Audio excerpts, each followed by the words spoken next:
Lorsque l'on parle de foi, beaucoup s'arrêtent aux bénédictions personnelles, la guérison, la provision, la délivrance. Mais pour Benson Idahosa, la foi n'était pas limitée à lui-même. Elle devenait une force créatrice, un outil divin pour construire des œuvres qui marqueraient l'histoire. Le chapitre 10 nous plonge dans une dimension plus grande de la foi, celle qui bâtit, qui élève, qui rassemble les foules. Nous découvrons ici un homme qui, parti de presque rien, a cru que Dieu pouvait lui confier une vision mondiale. Un homme qui n'a pas vu seulement des murs et des briques, mais qui a vu des âmes, des générations entières se rassemblant pour entendre l'Évangile.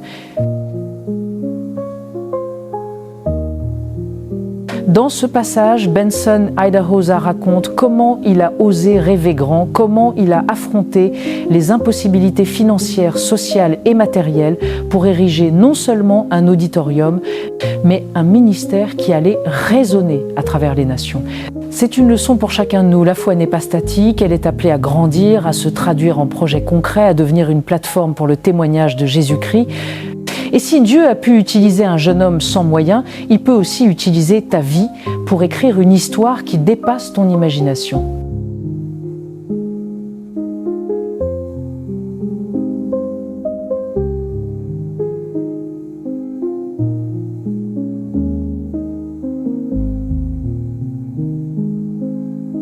Chapitre 10. Foi pour construire un auditorium et un ministère mondial.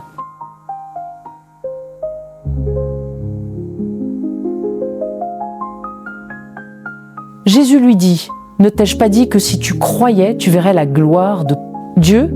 Jean 11, verset 40.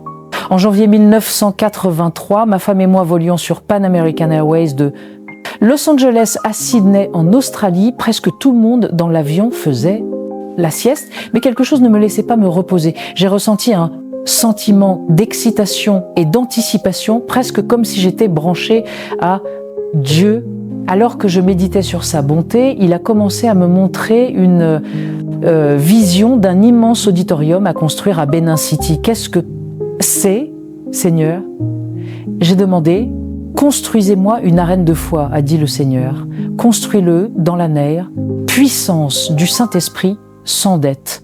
Dans cet édifice, les paroles de vie seront proclamées. Dans ce bâtiment, je serai glorifié. Des hommes et des femmes viendront ici de toutes les parties du monde pour voir une démonstration de mon pouvoir de sauver, de guérir et de délivrer. Alors Dieu a commencé à me montrer la conception du bâtiment. J'ai fouillé dans mon sac et j'ai attrapé le seul morceau de papier que j'ai pu trouver, ma carte d'embarquement. Là, sur cette carte d'embarquement, j'ai esquissé grossièrement ce que Dieu me montrait, un plan pour ce qui allait devenir le plus grand auditorium chrétien du continent africain. J'ai alors dit à ma femme ce que Dieu me montrait. Je sais que cela semble impossible, dis-je, mais je suis sûre que cela vient de Dieu. Sa réponse était très sage. Elle a dit, chérie, qu'avons-nous jamais fait pour que nous ayons de l'argent? Quel projet avons-nous déjà commencé avec l'argent déjà en banque? Si Dieu vous montre cela, nous le ferons tout comme nous avons fait les petits. Projet par la foi en sa bonté et sa capacité à fournir. Elle avait raison, nous n'avions jamais possédé l'argent pour faire les choses que Dieu avait demandé de faire, mais cela n'avait jamais eu d'importance. Ce projet était tellement plus grand que tout ce que nous avions jamais entrepris, mais sa réponse m'a mis au défi de croire que Dieu ne nous ferait pas défaut maintenant. Comme il nous avait répondu dans le passé, il répondrait dans les jours et les tout mois à venir. Si ce projet était de lui, il serait accompli. Rien ne pouvait l'arrêter. Je pouvais à peine attendre de terminer notre tournée et de rentrer chez moi. Dès que je fus de retour à Benin City, j'envoyais chercher un constructeur et l'amenais sur le site où Dieu m'avait dit de construire le nouveau centre de culte. Quand j'ai dit au constructeur ce que j'avais en tête, un auditorium pouvant accueillir plus de 20 000 personnes, il s'est alarmé. Était-ce une église ou un stade? Ce devait être un stade gospel. Une église de stade peut être la première au monde. Le début de 1983 n'était pas le moment propice pour entreprendre un tel projet. L'économie locale était en ruine, pourtant il y a-t-il jamais eu un bond. Tout moment pour entreprendre un tel projet en Afrique. C'était du jamais vu. J'ai trouvé un architecte qui a saisi la vision de mes œuvres d'art. Imparfaite, il jeta un coup d'œil à ma carte d'embarquement usée et hocha la tête. Oui, Dieu travaillait, il réaliserait la vision par sa puissance, l'auditorium. Du Christian Faith Center achevé à une circonférence de 886 000 pieds. Il se dresse comme un rempart contre l'horizon de Benin City, un monument à la foi, dans le Dieu des miracles. Il a été réalisé en seulement 30 mois de travail, sans dette, au cœur de l'Afrique. L'église est documentée comme la 6e. Plus grande église du monde, selon le livre de John N. Vaughan, les 20 plus grandes églises du monde. J'ai eu le privilège d'être pasteur de cette église pendant de nombreuses années. Rien n'est trop dur pour Dieu. Notre croissance dans la vie de foi n'a pas toujours été facile. Il y a quelques années, les 8 églises que nous avions établies ici à Benin City ont traversé une période de grande tribulation lorsque la chute d'un collègue ministre a jeté un grand reproche sur l'évangile. Nous étions tous blâmés et nous souffrions beaucoup. Au milieu de nos souffrances, Dieu m'a réveillé et m'a dit « Maintenant que tu reçois de la publicité nationale, maintenant que tu es connu dans les 10 à 9 États du Nigeria, profite de cette publicité en organisant plus de croisades et en ouvrant plus d'églises. »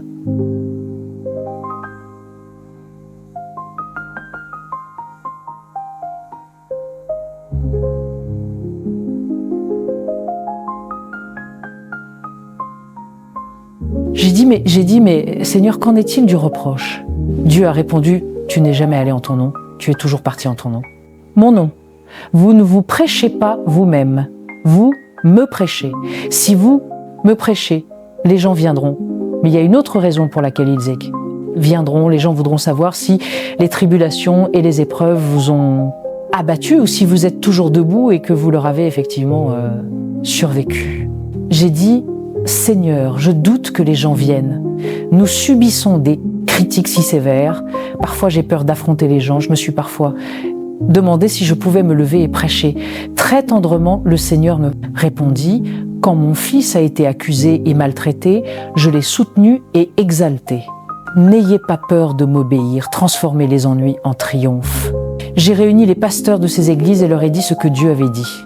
Dieu veut que nous ouvrions plus d'églises à Benin City, leur ai-je dit. Nous allons ouvrir de nouvelles succursales. Nous avons donc ouvert la succursale numéro 9, puis la succursale numéro 10. En 1904-22, nous avons ouvert la Blocopie, succursale numéro 11. Et cela ne s'est pas arrêté là. Nous avons maintenant 51 agences à Benin City. Si j'avais fait les choses à ma façon, je me serais caché dans la peur. Mais Dieu m'a dit de me développer et il sait ce qu'il fait. Lorsque le peuple de Dieu est fidèle dans une localité ou a une responsabilité, il commence à les utiliser dans d'autres ministères ou lieux. Mon ministère auprès des nations a commencé à la fin des années 1970. En 1977, Dieu m'a réveillé une nuit à 2 heures du matin dans ma maison, à Benin City, et a commencé à me montrer un ministère au Royaume-Uni. C'était une nuit froide. Je me suis levé, je me suis assis sur le bord du lit avec une couverture enroulée autour de moi et j'ai parlé à Dieu. Pourquoi Dieu m'utiliserait-il au Royaume-Uni? Je me demandais, j'étais pas sûre, mais j'avais appris à ne pas douter de sa parole. D'où viendrait l'argent pour une grande campagne d'évangélisation dans un endroit aussi cher? Seul Dieu savait. À ce moment-là, j'ai senti Dieu me parler et répondre à ces questions de « Mon âme, moi le Seigneur qui t'a appelé, j'ouvrirai les portes, je pourvoirai à tous les besoins et vous prêcherez mon nom. » Ma femme n'avait pas bougé, alors j'ai dit doucement « Amen Seigneur », puis je me suis allongée et me suis rendormie.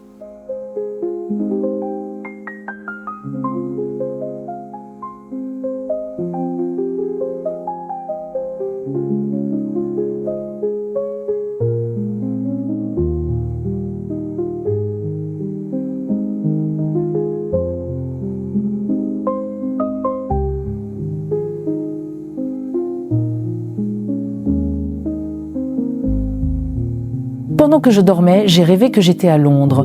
Je pouvais voir les couples à l'air, beaux bâtiments, les pelouses soigneusement tondues et les voitures élégantes. J'ai marché le long des rues et j'ai vu ce qui semblait être des milliers de personnes qui se déplaçaient. Enfin, mes yeux tombèrent sur un hôtel 5 étoiles grandiose et je me senti obligée de marcher vers lui. Alors que je m'approchais du bâtiment, je fus accosté par un bel homme qui me tendit la main comme s'il me connaissait. « Bienvenue, dit-il, nous vous attendions. » J'ai été tellement surpris par l'expérience que j'ai oublié de répondre. Mais il n'a pas semblé s'en soucier. Il me conduisit dans un couloir après l'autre jusqu'à ce que nous nous arrêtions dans un salon très spacieux et magnifiquement meublé.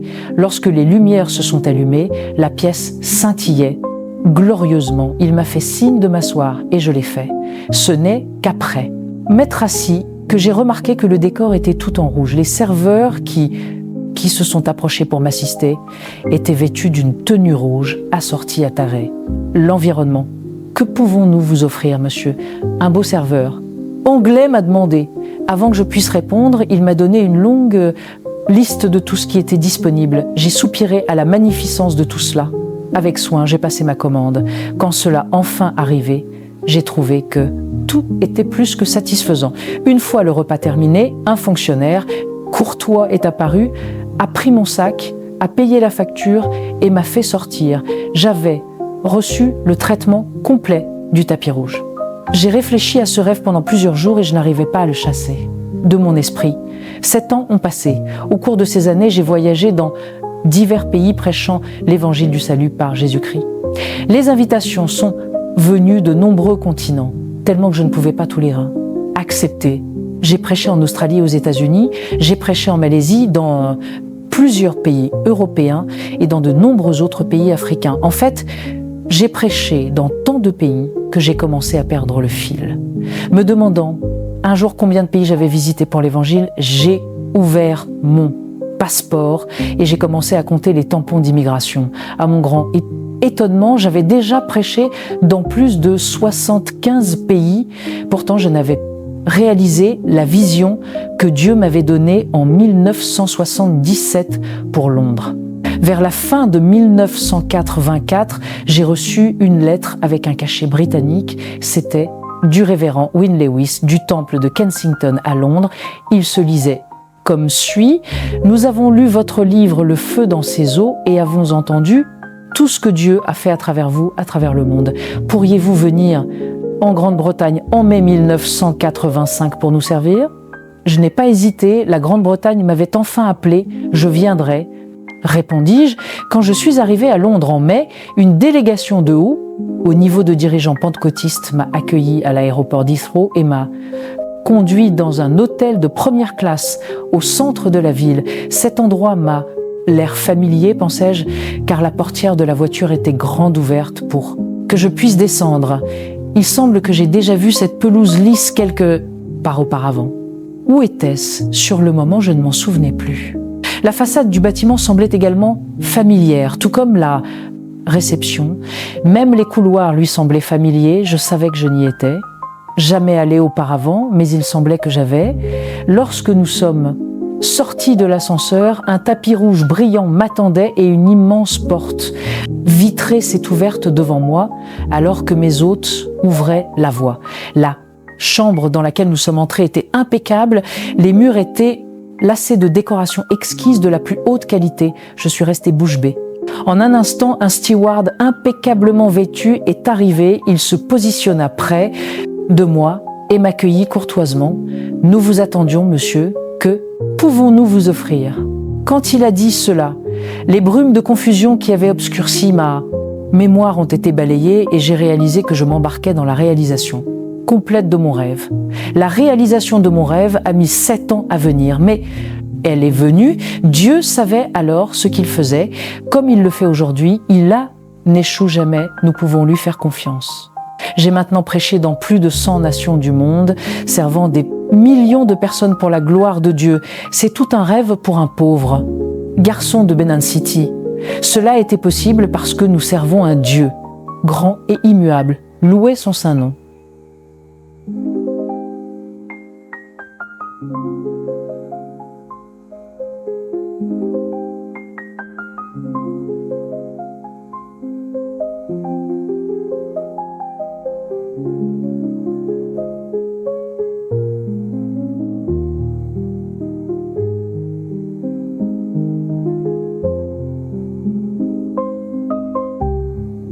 En refermant ce chapitre, une vérité éclatante s'impose. La foi n'est pas seulement faite pour changer notre monde personnel, mais pour changer le monde qui nous entoure.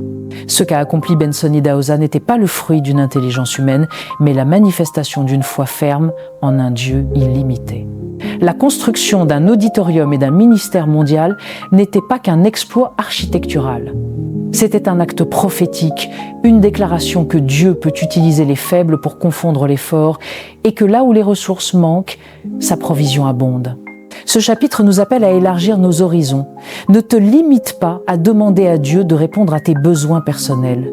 Ose croire qu'il peut t'utiliser pour bâtir quelque chose qui bénira des milliers, voire des millions. Ose rêver grand, car la foi qui vient de Dieu est destinée à accomplir des choses qui dépassent ta propre personne. Aujourd'hui, pose-toi cette question. Qu'est-ce que ma foi construit? Est-elle confinée à ma vie ou est-elle en train de préparer un héritage pour les générations futures? Car une foi véritable, inspirée par l'Esprit de Dieu, ne laisse jamais le monde tel qu'elle l'a trouvé. Elle bâtit, elle élève, elle transforme.